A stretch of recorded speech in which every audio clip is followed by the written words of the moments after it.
नमस्कार, जय हिंद दोस्तों आज के इस क्लास में हम लोग बिहार पुलिस कांस्टेबल री एग्जाम 2024 के लिए selected questions topic wise notes को कवर करेंगे, जो कि एग्जाम पॉइंट ऑफ व्यू से इंपोर्टेंट रहेगा। जैसा कि फ्रेंड्स आप बिहार पुलिस कांस्टेबल की बात करेंगे, इसमें आपका क्या है कि कुछ खास टॉपिक से आपका निश्चित रूप से क्वेश्चन पूछा जाता है, और जिन भी टॉपिक से जिस प्रकार से क्वेश्चन आपका पूछा जाता है, सिमिलरली आप देखेंगे तो सिलेक्टिव क्वेश्चन और टारगेट बेस का कंप्लीटली आपको जो है मटेरियल्स आपको प्रोवाइड किया जा रहा है, जो कि हम लोग सेशन वाइज कवर करेंगे।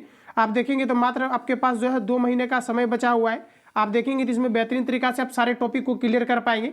फिर आपको फुल एंड प्रैक्टिस सेट जो अलग से आपको प्रोवाइड किया जा रहा है, इसको आप सभी लोगों को लगाना है। तो ये क्लास को हम लोग कंटिन्यू करते हैं और चीज़ों को समझते हैं। तो फ्रेंड्स आज का पहला प्रश्न हमारा कहा जा रहा है कि गौतम बुद्ध का जन्म कब हुआ था। बिहार पुलिस कांस्टेबल में देखेंगे तो ये क्वेश्चन आपका बराबर रिपीट किया गया है, सारे आपके सिलेक्टिव क्वेश्चन आपका है। तो देखिए गौतम बुद्ध का जन्म कब हुआ था, ये आपको पर पूछा रहा है। साथ ही याद रखना है गौतम बुद्ध का जन्म जो हुआ था ये 563 ईसा पूर्व लुम्बिनी में हुआ था। सी आपका जो है करेक्ट हो जाएगा। अगला प्रश्न हमारा दिया गया है, प्रश्न में आप दोस्तों देखेंगे तो कहा जा रहा है कि प्लासी का युद्ध कब हुआ। साथियों प्लासी का युद्ध आप देखेंगे तो आपका राइट आंसर हो जाएगा 1757 में। प्लासी का युद्ध आपका कब हुआ, तो ये आपका 1757 में हुआ। ऑप्शन आपका ये करेक्ट हो जाएगा। चलिए आगे बढ़ते हैं। अगला प्रश्न हमारा दिया गया है, जलियांवाला बाग हत्याकांड के समय गवर्नर जनरल कौन था, ये आपको पर पूछा है। साथियों अगर इस तरह से आप सिस्टमेटिक तरीका से अगर कवर कर लेते हैं, डेफिनेटली आप 75 प्लस आप स्कोर कर पाएंगे। बस इतना ही आपको स्कोर करना है, फाइनली आपको जो है इसमें क्वालिफाई के लिए आपका। आप देखेंगे तो जलियांवाला बाग हत्याकांड के समय जनरल गवर्नर कौन था, ये आपको पर पूछा है। तो देखिए आपका करेक्ट आंसर हो जाएगा लॉर्ड चेम्सफोर्ड। सी आपका करेक्ट हो जाएगा। जलियांवाला बाग हत्याकांड की दोस्तों अगर हम बात करेंगे तो आप ध्यान रखना ये आपका 13 अप्रैल 1919 को हुआ था। ध्यान रखेंगे जो अमृतसर में हुआ था। ऑप्शन आपका जो है सी करेक्ट हो जाएगा। चलिए आगे बढ़ते हैं। अगला क्वेश्चन हमारा दिया गया है, बक्सर का युद्ध कब हुआ था। बक्सर का युद्ध कब हुआ था, तो देखिए आपका राइट आंसर हो जाएगा 1764 में बक्सर का युद्ध हुआ था। ये भी क्वेश्चन आपका रिपीटेड आपका है, तो ध्यान रखेंगे आप सभी लोग। ऑप्शन आपका जो है बी करेक्ट हो जाएगा। चलिए आगे बढ़ते हैं दोस्तों। अगला प्रश्न हमारा दिया गया है, साइमन कमीशन भारत कब आया था। बताएंगे आप लोग राइट आंसर क्या हो जाएगा। साइमन कमीशन में टोटल देखेंगे तो 7 सदस्य थे। केवल अंग्रेज होने के कारण से जो है इनका जो है पुरजोर तरीका से विरोध किया गया था, जिसमें कि जो है लाला लाजपत राय की देखेंगे तो लाठीचार्ज के दौरान जो है मृत्यु भी हुई थी। तो देखिए साइमन कमीशन भारत कब हुआ आया था, तो दोस्तों आपका करेक्ट आंसर हो जाएगा 1928 में। ध्यान रखेंगे साइमन कमीशन भारत कब आया था, तो 1928 में। सी आपका जो है करेक्ट हो जाएगा। चलिए आगे बढ़ते हैं दोस्तों। अगला क्वेश्चन दिया गया, 1857 के विद्रोह के समय भारत का गवर्नर जनरल कौन था। देखिए 1857 के विद्रोह के समय भारत का गवर्नर जनरल कौन था, तो आपका करेक्ट आंसर हो जाएगा लॉर्ड कैनिंग। देखिए प्रश्न को आप रिपीट करेंगे और बिल्कुल भी आप सभी लोगों को जितनी भी आपका सिलेक्टिव आपका नोट्स प्रोवाइड किया जा रहा है इग्नोर नहीं करना है। आप देखेंगे तो 1857 के विद्रोह के समय भारत का गवर्नर जनरल कौन था, तो आपका राइट आंसर हो जाएगा लॉर्ड कैनिंग। सी आपका करेक्ट हो जाएगा। अगला प्रश्न साथियों नेक्स्ट हमारा दिया गया है, कहा जा रहा है कि उल गुलान विद्रोह किससे जुड़ा है। संथाल, कच्छा नागा और दिया गया आपका कोल, बिरसा मुंडा। देखिए फ्रेंड्स बात करेंगे हम लोग कि जो उल गुलान विद्रोह है ये किससे संबंधित है, तो ये आपका करेक्ट आंसर हो जाएगा बिरसा मुंडा से संबंधित है। तो डी आपका जो है करेक्ट हो जाएगा। आगे बढ़ते हैं फ्रेंड्स। अगला प्रश्न हमारा दिया गया है, पानीपत का प्रथम युद्ध कब लड़ा गया था। इंपोर्टेंट रहेगा एग्जाम के लिए। पानीपत का प्रथम युद्ध कब लड़ा गया था, ये आपको बताना है। तो देखिए आपका करेक्ट आंसर हो जाएगा पानीपत का प्रथम युद्ध 1526 में लड़ा गया था। तो सी आपका जो है करेक्ट हो जाएगा। आगे बढ़ते हैं। नेक्स्ट क्वेश्चन हमारा दिया गया है, ताशकंद समझौता कब हुआ था। 1962, 1964, 1966, 1968। ताशकंद समझौता कब हुआ था, तो आप देखेंगे तो ये आपका 1966 में हुआ था। तो सी आपका जो है यहाँ पर करेक्ट हो जाएगा। अगला प्रश्न दोस्तों नेक्स्ट में दिया गया है कि भारत का अंतिम गवर्नर जनरल कौन था। एग्जाम के लिए इंपॉर्टेंट रहेगा। भारत का अंतिम गवर्नर जनरल की फ्रेंड्स बात करेंगे तो लॉर्ड कैनिंग था। ऑप्शन आपका जो है डी करेक्ट हो जाएगा। चलिए आगे बढ़ते हैं। अगला प्रश्न हमारा दिया गया है, हिजरी संवत का प्रारंभ कब हुआ। देखिए दोस्तों आप देखेंगे तो हिजरी संवत जो है ये मुस्लिम से संबंधित है। आप देखेंगे जैसे कि हम लोगों में शक संवत चलता है, तो मुस्लिम में आप देखेंगे तो हिजरी चलता है। तो यहाँ पर आप देखेंगे तो हिजरी संवत का प्रारंभ जो है ये आपका कब हुआ था, ये आपको पर बताना है। तो आपका करेक्ट आंसर हो जाएगा 622 ईसा पूर्व। बी आपका जो है करेक्ट हो जाएगा। अगला प्रश्न हमारा नेक्स्ट में कहा जा रहा है कि कांग्रेस की स्थापना किसके काल में हुआ था। बताइए करेक्ट आंसर क्या होगा। कांग्रेस की स्थापना किसके काल में हुआ था? तो दोस्तों आपका करेक्ट आंसर हो जाएगा लॉर्ड डफरिन के काल में हुआ था, ये करेक्ट हो जाएगा। ठीक है, चलिए आगे बढ़ते हैं। अगला प्रश्न हमारा दिया गया है, कहा जा रहा है कि द्वितीय विश्व युद्ध कब से कब तक लड़ा गया था? देखिए साथियों, अगर फर्स्ट वर्ल्ड वार की बात करेंगे, प्रथम विश्व युद्ध का, तो ये आपका 1940 से आप देखेंगे 14 से ये आपका 18 तक आपका चला था, 1914 से 1918 तक आपका चला था। जबकि दूसरा विश्व युद्ध की बात करेंगे सेकेंड वर्ल्ड वार की, तो ये आपका 1939 से आपका जो है 45 तक आपका चला था। तो यहाँ पर आप देखेंगे दोस्तों, तो द्वितीय विश्व युद्ध के बारे में पूछा जा रहा है, तो ऑप्शन हमारा जो है ये करेक्ट हो जाएगा। आगे बढ़ते हैं। अगला प्रश्न हमारा, क्रिप्स मिशन भारत कब आया? तो देखिए क्रिप्स मिशन की अगर हम लोग बात करेंगे, तो क्रिप्स मिशन भारत 1942 को आया, तो ऑप्शन आपका ये करेक्ट हो जाएगा, ध्यान रखेंगे। आगे बढ़ते हैं फ्रेंड्स। अगला प्रश्न हमारा दिया गया है, विक्रम संवत कब प्रारंभ हुआ? फ्रेंड्स बात करेंगे हम लोग विक्रम संवत का, तो विक्रम संवत जो आपका प्रारंभ हुआ ये आपका 58 ईसा पूर्व, ध्यान रखेंगे 58 ईसा पूर्व, यानी कि 58 आपका जो है बिफोर क्रिस्ट, ध्यान रखेंगे। ऑप्शन आपका जो है बी करेक्ट हो जाएगा। चलिए साथियों आगे बढ़ते हैं। कहा जा रहा है कि बंगाल में अस्थायी बंदोबस्त लागू किसने किया था? इंपॉर्टेंट है, आप देखेंगे तो सभी क्वेश्चंस आपके एग्जाम पॉइंट पे से इंपॉर्टेंट है। क्वेश्चंस आपका लेवल का सिलेक्ट किया गया है और ये सभी आपके सिलेक्टिव क्वेश्चंस है जो एग्जाम में बार बार आपका रिपीट हुआ है, प्लस आपके टारगेट बेस का कंप्लीटली आपका जो है मेटेरियल्स आपका है। तो देखेंगे तो बंगाल में अस्थायी बंदोबस्त किसने लागू किया था, ये आपको पर बताना है। तो दोस्तों आपका करेक्ट आंसर हो जाएगा लॉर्ड कॉर्नवालिस ने, ऑप्शन आपका जो है सी करेक्ट हो जाएगा। आगे बढ़ते हैं। अगला प्रश्न हमारा दिया गया है, सती प्रथा पर प्रतिबंध किसने लगाया था, ये आपको पर बताना है। देखिए साथियों, बिहार पुलिस कांस्टेबल का स्पेशल आप सभी लोगों का ग्रुप चल रहा है, जिसमें कि आप full length practice set plus all over जितनी भी आपका मार्केट में आपका बुक है कंप्लीटली इसका जो है देखेंगे तो चीज़ें आपका प्रोवाइड किया जा रहा है, जिसमें कि आप full length practice set plus class notes आप सारे चीज़ों को इसमें जो है बेहतरीन तरीका से आप लगा सकते हैं। तो जो भी कैंडिडेट इसमें ऐड होना चाहते हैं, इस नंबर पर आपको सिंपली SMS या आपको जो है कॉल करके आपको इंक्वायरी लेना है और इसमें आपको ऐड हो जाना है, जिसमें कि full length practice set plus revision PDF all over आप देखेंगे तो सारी चीज़ें आपका जो है टेस्ट आप देखेंगे तो सारा कुछ आप जो है इसमें लगा सकते हैं आसानी तरीका से। आप गाइडलाइंस के तहत आपके बिहार पुलिस कांस्टेबल के लिए ग्रुप चल रहा है, इसके लिए 41 आपको पेमेंट करके आपको ऐड होना है। तो जो कैंडिडेट इच्छुक है तो इस नंबर पर कॉल या SMS करके आप जो है इसमें ऐड हो सकते हैं। तो चलिए अगला क्वेश्चन हम देखते हैं। अगला प्रश्न कहा जा रहा है कि सती प्रथा पर प्रतिबंध किसने लगाया था, ये आपको पर पूछा रहा है। दोस्तों याद रखेंगे सती प्रथा पर जो प्रतिबंध है ये विलियम बेंटिंग ने लगाया था, ये करेक्ट हो जाएगा। सती प्रथा पर प्रतिबंध किसने लगाया था, तो विलियम बेंटिंग ने, ये आपका जो है करेक्ट हो जाएगा। अगला प्रश्न हमारा दिया गया है कि बंगाल में द्वैध शासन की स्थापना किसने किया? साथियों बंगाल विभाजन की बात करेंगे 1906 में हुआ था। बंगाल में द्वैध शासन की स्थापना करने वाले कौन थे? तो आपका राइट आंसर हो जाएगा रॉबर्ट क्लाइव ने जो है बंगाल में द्वैध शासन व्यवस्था को लागू किया था, तो उसी आपका जो है करेक्ट हो जाएगा। अगला प्रश्न की साथियों बात करेंगे तो कहा जा रहा है कि फ्रांस की क्रांति कब हुई? बताइए आप लोग राइट आंसर क्या हो जाएगा। तो देखिए फ्रांस की क्रांति की साथियों बात करेंगे तो फ्रांस की जो क्रांति है ये 1789 में हुआ। ठीक है, तो ऑप्शन आपका सी करेक्ट हो जाएगा।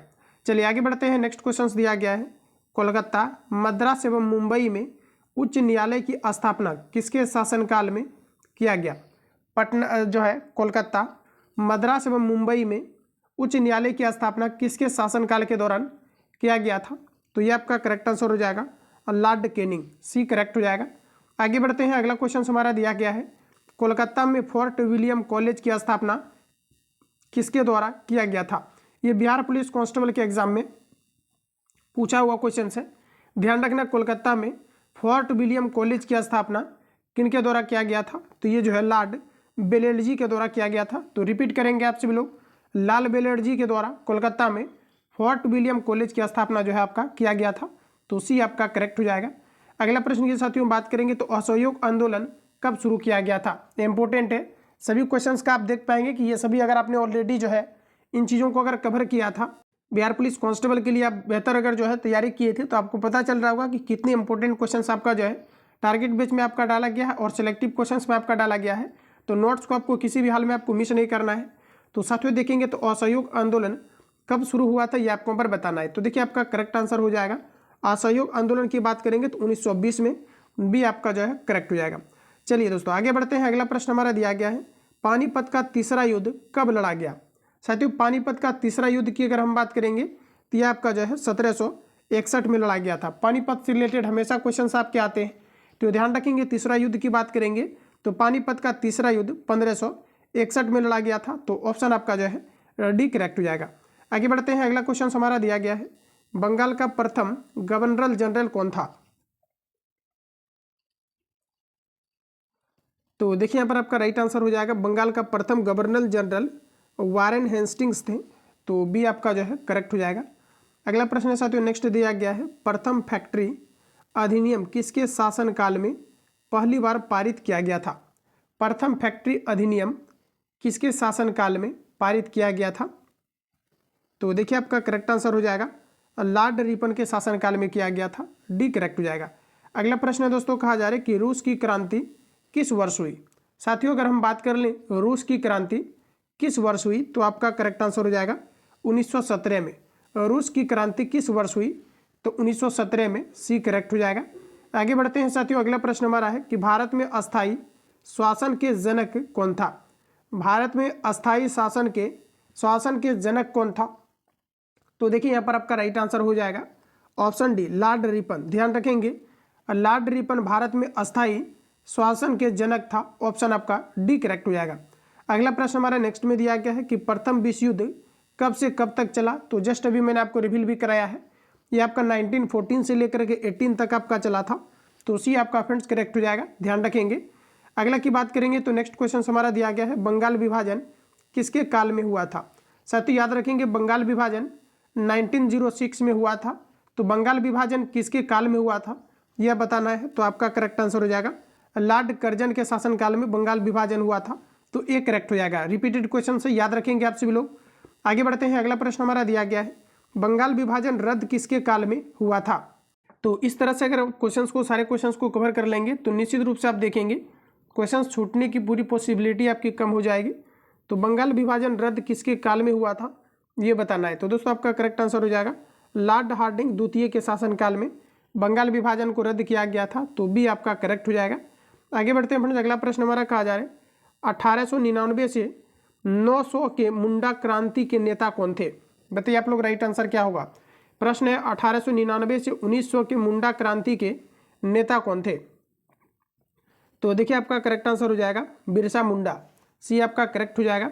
अगला प्रश्न की दोस्तों बात करेंगे, कहा जा रहा है भारत में होम रूल लीग की स्थापना 1917 में किसके शासनकाल में किया गया था?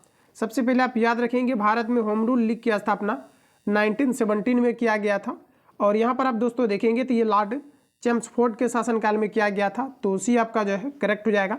लॉर्ड चेम्सफोर्ड के शासनकाल में होम रूल लीग की स्थापना 1917 में आपका किया गया था।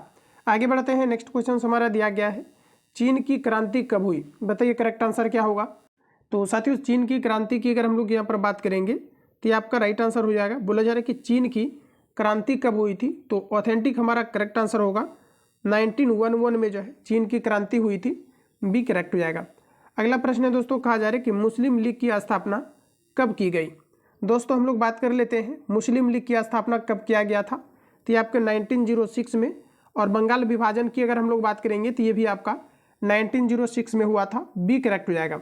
चलिए आगे बढ़ते हैं, अगला क्वेश्चन हमारा दिया गया है, भारत में कहा जा रहा है कि सहायक संधि की शुरुआत पहली बार किस अंग्रेज गवर्नर के द्वारा किया गया? भारत में सहायक संधि की शुरुआत पहली बार किस अंग्रेज गवर्नर के द्वारा किया गया? तो ये लॉर्ड वेलेस्ली के द्वारा किया गया, ऑप्शन आपका सी करेक्ट हो जाएगा। चलिए आगे बढ़ते हैं, अगला प्रश्न दिया गया है कि पानीपत का द्वितीय युद्ध कब लड़ा गया? तो देखिए इस प्रकार से तीनों युद्ध आपका यहाँ से क्लियर आपका हो गया। पानीपत का फ्रेंड्स हम दूसरी युद्ध की अगर हम बात करेंगे तो आप याद रखना 1556 में हुआ था। दोस्तों बात कर लेंगे पानीपत का प्रथम युद्ध कब हुआ था, 1524 में, दूसरा आप देखेंगे तो 1556 में, तीसरा आप देखेंगे तो 1561 में। तो इसको आप सभी लोग यहाँ से नोट डाउन करेंगे, ऑप्शन आपका जो है बी करेक्ट हो जाएगा। पानीपत का द्वितीय युद्ध कब लड़ा गया था, तो ऑप्शन आपका बी करेक्ट हो जाएगा। चलिए आगे बढ़ते हैं, नेक्स्ट क्वेश्चन दिया गया है, ठगी प्रथा किसके शासनकाल में समाप्त हुई? तो देखिए आपका करेक्ट आंसर यहाँ पर हो जाएगा विलियम बेंटिंग के शासनकाल में ठगी प्रथा समाप्त हुई, सी करेक्ट हो जाएगा। अगला प्रश्न हमारा नेक्स्ट में दिया गया है, शक संवत कब शुरू किया गया? दोस्तों शक संवत की बात करेंगे जो कि हिंदू से रिलेटेड आपका है, शक संवत आप देखेंगे तो यहाँ पर आपका जो करेक्ट आंसर हो जाएगा ये आपका 78 ईसा हो जाएगा। ऑप्शन आपका जो है सी करेक्ट हो जाएगा। 78 ईसा पूर्व जो है शक संवत को जो है शुरू किया गया था, तो ऑप्शन हमारा सी करेक्ट हो जाएगा। अगला प्रश्न दोस्तों कहा जा रहा है कि ईस्ट इंडिया कंपनी की स्थापना कब हुई थी। साथियों ईस्ट इंडिया कंपनी की स्थापना कब हुई थी ये आपको ऊपर बताना है। तो देखिए ईस्ट इंडिया कंपनी की स्थापना 1600 ईसा में हुआ था। ऑप्शन डी करेक्ट हो जाएगा। इंपॉर्टेंट है, ध्यान रखेंगे। ईस्ट इंडिया कंपनी की स्थापना 1600 ईसा में हुआ था। ऑप्शन हमारा डी करेक्ट हो जाएगा। अगला प्रश्न हमारा दिया गया है कि 2 विद्रोह कब हुआ था। बताइए करेक्ट आंसर आपका क्या हो जाएगा। बोला जा रहा है कि 2 विद्रोह कब हुआ था। ऑप्शन आपके सामने दिया गया है। 2 विद्रोह आपका जो है 1820 से 21 के दौरान हुआ था। ध्यान रखना 2 विद्रोह कब हुआ था, 1820 से 21 के दौरान हुआ था। सी आपका करेक्ट हो जाएगा। अगला प्रश्न हमारा दिया गया है कि मोपला आंदोलन जो 1921 में कहाँ हुआ था। तो साथी याद रखेंगे मोपला आंदोलन 1921 में हुआ था। बात कर लेंगे कहाँ पर हुआ था, तो ये आपका जो है मालाबार में हुआ था। मोपला विद्रोह कहाँ पर हुआ था, तो ये आपके मालाबार में हुआ था। तो बी आपका जो है करेक्ट हो जाएगा। अगला प्रश्न हमारा दिया गया है कि भारत का प्रथम वायसराय कौन था। बताएंगे राइट आंसर क्या हो जाएगा। भारत का प्रथम वायसराय कौन था ये आपको ऊपर बताना है। तो देखिए साथियों हमारा ऑथेंटिक आंसर हो जाएगा लॉर्ड कैनिंग। भारत का प्रथम वायसराय कौन था, तो आपका करेक्ट आंसर हो जाएगा लॉर्ड कैनिंग। बी करेक्ट हो जाएगा। आगे बढ़ते हैं साथियों। अगला प्रश्न दिया गया है कि भारत में डाक तार तथा रेल व्यवस्था किसके काल में शुरू हुआ था। तो यहाँ पर आप देखेंगे तो भारत में डाक तार और रेल व्यवस्था की शुरुआत जो है किसके काल का जो है काल में हुआ था, तो लॉर्ड डलहौजी के काल में हुआ था। ये जो है आपका करेक्ट हो जाएगा। अगला प्रश्न हमारा दिया गया है सुरक्षा प्रकोष्ठ नीति किससे संबंधित है। तो देखिए दोस्तों सुरक्षा प्रकोष्ठ नीति की बात करेंगे तो ये आपका राइट आंसर हो जाएगा वारेन हेस्टिंग से संबंधित है। ये आपका करेक्ट हो जाएगा। आगे बढ़ते हैं। नेक्स्ट क्वेश्चन हमारा दिया गया है स्वतंत्र भारत का प्रथम गवर्नर जनरल कौन था।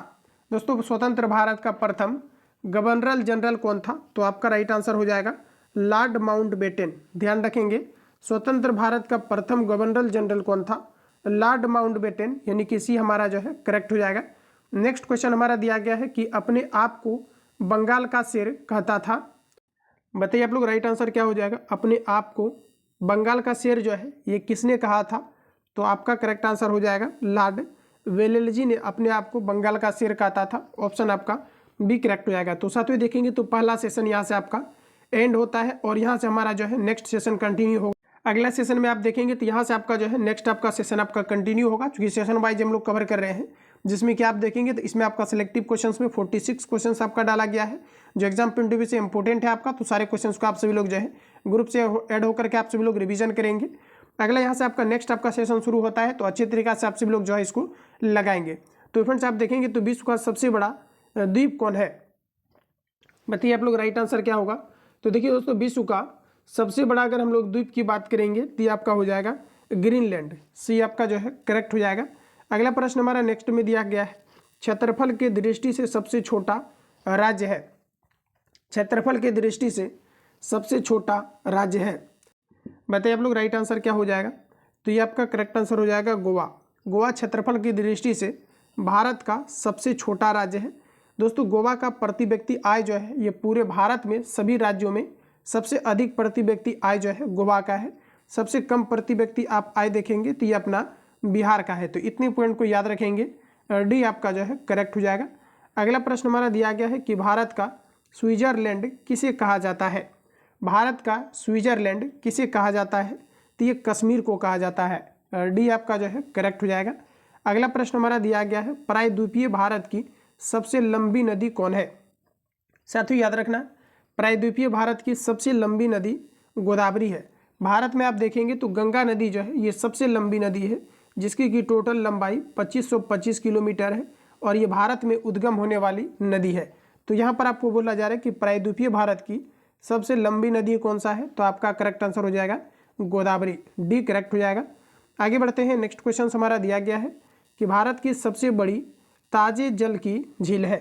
देखिए दोस्तों ताजे पानी का झील की बात करेंगे तो ये वुलर झील है। और दोस्तों याद रखना ये जम्मू कश्मीर में है। ध्यान रखेंगे वुलर झील जो है ये जम्मू कश्मीर के अंतर्गत पड़ता है, जो भारत की सबसे बड़ी ताजे पानी की झील है। ये आपका जो है करेक्ट हो जाएगा। अगला प्रश्न हमारा दिया है भारत का सबसे बड़ा कृत्रिम झील कौन है? बताइए राइट आंसर क्या होगा? भारत का सबसे बड़ा कृत्रिम झील कौन है? तो देखिए गोविंद वल्लभ पंत सागर झील, यानी कि ये आपका जो है करेक्ट हो जाएगा। आगे बढ़ते हैं, अगला प्रश्न हमारा दिया गया है, विश्व की सबसे लंबी नदी कौन है? बताइए करेक्ट आंसर क्या होगा? विश्व की सबसे लंबी नदी आप देखेंगे दोस्तों तो ये आपका नाइल नदी हो जाएगा, जो कि विश्व की सबसे लंबी नदी है, बी करेक्ट हो जाएगा। अगला प्रश्न हमारा दिया गया है कि विश्व का सबसे बड़ा महासागर कौन है? प्रशांत महासागर, आर्कटिक महासागर, एशिया, यूरोप। तो विश्व का सबसे बड़ा महासागर आपका हो जाएगा करेक्ट आंसर प्रशांत महासागर, जो कि विश्व की सबसे बड़ी महासागर है। आगे बढ़ते हैं, अगला क्वेश्चन दिया गया है, कहा जा रहा है कि हजार हाथियों की भूमि किसे कहा जाता है? तो साथियों याद रखेंगे, हजार हाथियों की भूमि किसे कहा जाता है? तो ये कहा जाता है लाओस को। ध्यान रखेंगे, लाओस को हजार हाथियों की भूमि कहा जाता है, सी आपका करेक्ट हो जाएगा। अगला प्रश्न साथियों कहा जा रहा है कि विश्व का सबसे बड़ा नदी द्वीप कौन है? बताइए करेक्ट आंसर क्या होगा? विश्व का सबसे बड़ा नदी द्वीप कौन सा है? तो दोस्तों याद रखना, ये आपका राइट आंसर हो जाएगा माजुली। माजुली विश्व की सबसे बड़ी नदी द्वीप है, तो ऑप्शन आपका ए करेक्ट हो जाएगा। अगला प्रश्न दिया गया है कि पिरामिड का देश किसे कहा जाता है? बताइए राइट आंसर क्या होगा?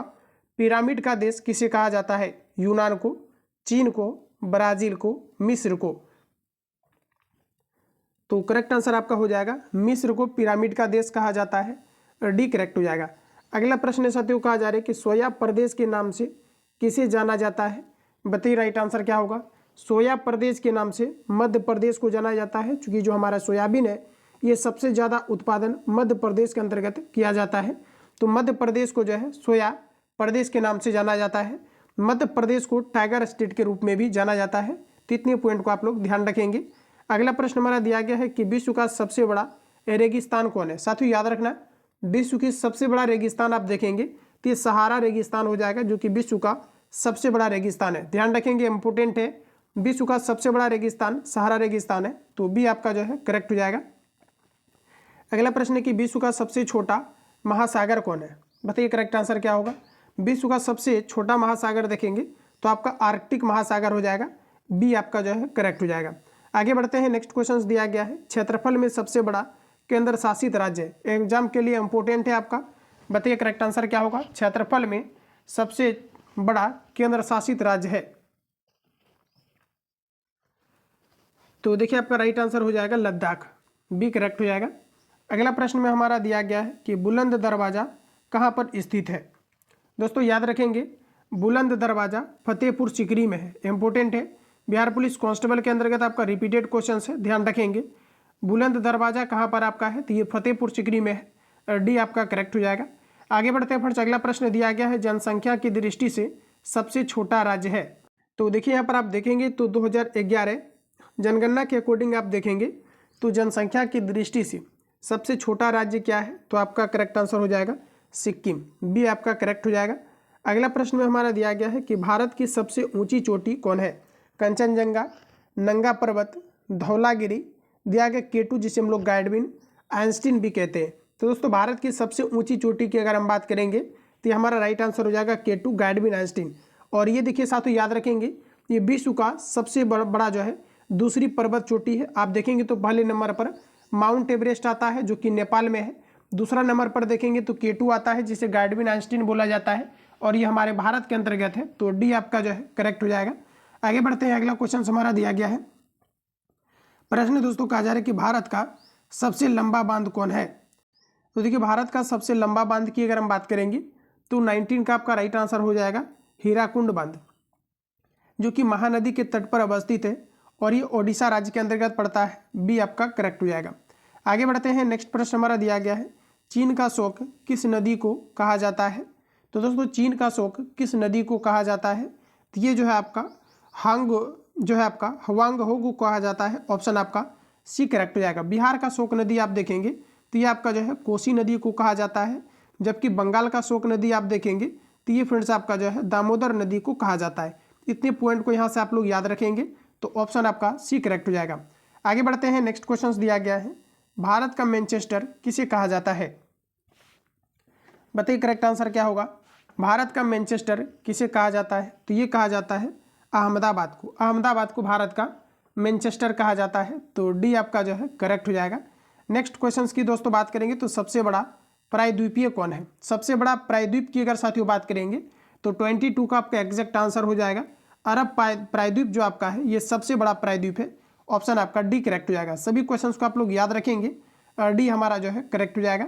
अगला प्रश्न हमारा दिया गया, एशिया का सबसे बड़ा रेगिस्तान कौन है? साथियों याद रखना, एशिया के सबसे बड़ा रेगिस्तान की बात करेंगे तो ये आपका हो जाएगा गोभी।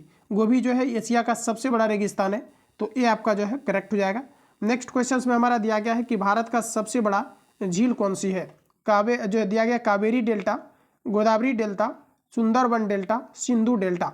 तो भारत का सबसे बड़ा झील की बात करेंगे तो आपका राइट आंसर हो जाएगा सुंदरबन डेल्टा, जो कि भारत की सबसे बड़ी झील है, ऑप्शन हमारा जो है सी करेक्ट हो जाएगा। आगे बढ़ते हैं, नेक्स्ट क्वेश्चन दिया गया है, कहा जा रहा है कि विश्व की सबसे बड़ी कौन सी है? बताइए विश्व की सबसे बड़ी। साथियों अगर हम बात करेंगे झील का तो इम्पोर्टेंट रहेगा, आप लोग याद रखना, विश्व की सबसे बड़ी झील कैस्पियन आपका सागर हो जाएगा, ऑप्शन हमारा ए करेक्ट हो जाएगा। आगे बढ़ते हैं, अगला प्रश्न में हमारा दिया गया है, भारत का प्रवेश द्वार किसे माना जाता है? इम्पोर्टेंट है, याद रखेंगे, भारत का प्रवेश द्वार किसे माना जाता है? तो दोस्तों याद रखेंगे ये मुंबई को माना जाता है, डी करेक्ट हो जाएगा। भारत का प्रवेश द्वार मुंबई को माना जाता है, डी करेक्ट हो जाएगा। 2011 जनगणना के अकॉर्डिंग सबसे ज़्यादा आबादी वाला शहर मुंबई है, जबकि आप सेकंड नंबर पर फ्रेंड्स देखेंगे तो ये हमारा जो है दिल्ली आता है सेकंड नंबर पर, तो ध्यान रखेंगे ऑप्शन हमारा डी करेक्ट हो जाएगा। अगला प्रश्न में हमारा बोला जा रहा है कि विश्व की सबसे लंबी पर्वतमाला कौन है? तो आपका राइट आंसर हो जाएगा एंडीज, जो कि विश्व की सबसे जो है लंबी पर्वतमाला है। नेक्स्ट प्रश्न हमारा दिया गया है, विश्व का सबसे ऊंचा पर्वत शिखर कौन है? Mount Everest, Alps, Andes one, Himalaya. तो अभी जस्ट मैंने आपको रिवील कराया है विश्व का सबसे ऊंचा पर्वत शिखर, अगर फ्रेंड्स देखेंगे तो ये हमारा करेक्ट आंसर हो जाएगा माउंट एवरेस्ट। तो ध्यान रखेंगे आप सभी लोग, ऑप्शन आपका ए करेक्ट हो जाएगा।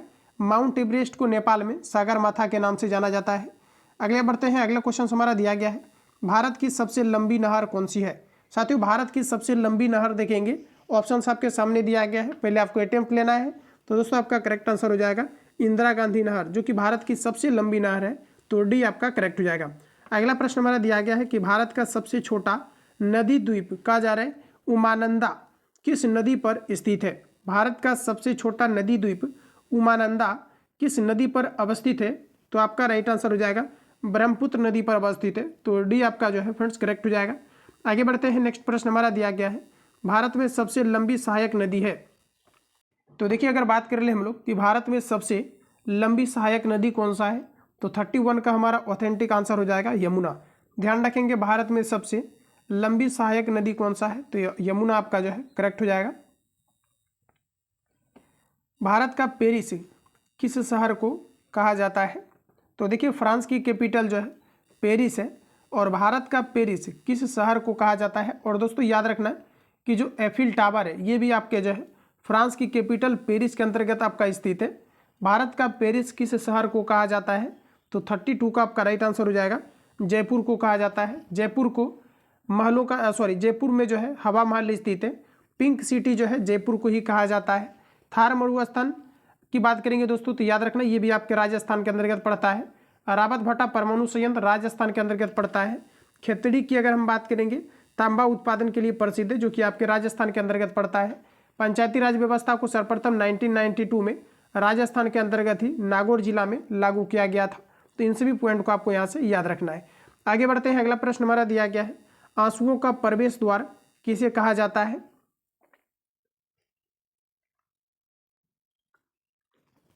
तो देखिए आंसुओं का प्रवेश द्वार ये आब अल मंदब को कहा जाता है। ध्यान रखेंगे जो है बाब अल मंदब को आंसुओं का प्रवेश द्वार कहा जाता है, ये करेक्ट हो जाएगा। अगला प्रश्न दोस्तों कहा जा रहा है कि भारत का सबसे बड़ा मस्जिद जामा मस्जिद है। देखिए भारत का सबसे बड़ा मस्जिद जामा मस्जिद है, और ये कहाँ पर है? तो याद रखेंगे ये कहाँ पर है, तो ये दिल्ली में है। ऑप्शन आपका जो है सी करेक्ट हो जाएगा। अगला प्रश्न की दोस्तों बात करेंगे, अगला प्रश्न में हमारा दिया गया है, भारत का सबसे बड़ा रेगिस्तान है। भारत का सबसे बड़ा जो रेगिस्तान है ये जो है राजस्थान के अंतर्गत पड़ता है, जिसे हम लोग कहते हैं थार मरुस्थल या थार रेगिस्तान। ये आपका जो है करेक्ट हो जाएगा, इंपॉर्टेंट है, याद रखेंगे। आगे बढ़ते हैं, अगला क्वेश्चन हमारा दिया गया है, भारत का सबसे बड़ा गुम्बज गोल गुम्बज है। साथियों याद रखेंगे, भारत का सबसे बड़ा गुम्बज गोल गुम्बज है और ये आपके किस राज्य में है, तो ध्यान रखेंगे ये आपका बीजापुर में है। ध्यान रखेंगे, भारत का सबसे बड़ा गुम्बज गोल गुम्बज है और ये आपके किस शहर में है, तो ये आपका बीजापुर में है। सी आपका करेक्ट हो जाएगा। आगे बढ़ते हैं, नेक्स्ट क्वेश्चन हमारा दिया गया है, क्षेत्रफल के दृष्टिकोण में सबसे छोटा देश है। तो देखिए सबसे छोटा देश की बात करेंगे तो ये आपका हो जाएगा वेटिकन सिटी। सबसे बड़ा देश की बात करेंगे तो ये आपका हो जाएगा रूस। तो ऑप्शन हमारा जो है ये करेक्ट हो जाएगा। नेक्स्ट क्वेश्चन है दोस्तों, कहा जा रहा है कि मध्य रात्रि के सूर्य का देश किसे कहा जाता है। मध्य रात्रि के सूर्य का देश किसे कहा जाता है, इंग्लैंड को, जापान को, हॉलैंड को, नॉर्वे को। तो देखिए आपका राइट आंसर हो जाएगा नॉर्वे को मध्य रात्रि के सूर्य का देश कहा जाता है। ऑप्शन डी करेक्ट हो जाएगा। उगते सूर्य का देश किसे कहा जाता है, तो ये जापान को कहा जाता है। तो इतनी फैक्ट को यहाँ से याद रखेंगे। अगला प्रश्न हमारा नेक्स्ट में दिया गया है, हजार झीलों की भूमि किसे कहा जाता है। तो देखिए हजार झीलों का भूमि फिनलैंड को कहा जाता है। ऑप्शन बी करेक्ट हो जाएगा। ये क्वेश्चन आपके जो है बिहार पुलिस कांस्टेबल के एग्जाम में पूछ दिया गया था, ध्यान रखेंगे। जो एग्जाम आपका जो है कैंसिल किया गया है, ऑप्शन आपका जो है बी करेक्ट हो जाएगा। अगला प्रश्न है दोस्तों, कहा जा रहा है कि उगते सूर्य का देश किसे कहा जाता है। तो अभी जस्ट मैंने आपको बताया है ये जापान को कहा जाता है। ऑप्शन हमारा सी करेक्ट हो जाएगा।